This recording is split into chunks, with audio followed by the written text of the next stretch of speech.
How do you explain to a woman how she's supposed to pay a hydro bill $1,085? And I did it. I've done it. I've done it for the last year. I lived without hydro for 5 days after paying a $680 bill. They showed up one day. I make almost $50,000 a year, Mr. Trudeau, and I'm living in energy poverty. Please tell me, how are you going to fix that for me and all of us in rural Ontario? First off, on behalf of everyone here, let me say thank you, not just for everything you do, but for sharing that extraordinary story with us. Your strength, your determination is an inspiration and example to us all. We are a country in which anyone with a quarter of your strength, of your drive, should be thriving and focused on how are you going to spoil your grandchildren with all your energy, as opposed to how are you going to get through the week or the day. A lot of different elements come into your question. A number of them are provincial. Hydro bills are provincial, but as you point out, the federal government's decision to put a price on carbon is something that we have moved forward with, and it's one that is causing consternation amongst a broad range of people, and I understand, because carbon and carbon emissions and carbon is part of everything we do, whether it's heating our homes or getting back and forth from work, or in the products we buy. How do you justify a person who's barely surviving having to pay for infrastructure for public transit in Toronto who lives in the country? Yeah, I entirely agree. How do you justify making money to provide for rebates for people to buy $150,000 electric cars when most of us can't even afford a $20,000 car? Indeed, indeed. It has to be done. We need to realize that we are in a time of transition right now.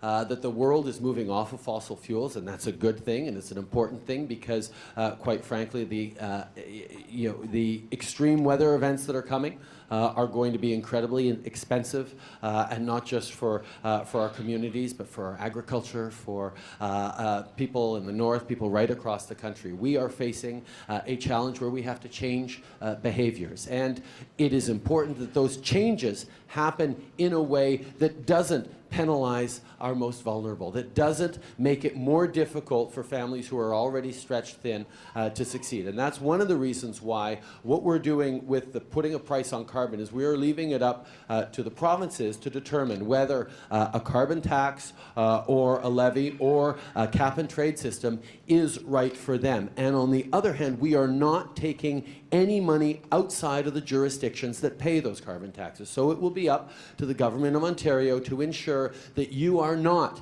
penalized, that folks like you don't. I paid out over $200 a month in January already in their carbon tax. We haven't brought in any carbon tax yet, ma'am.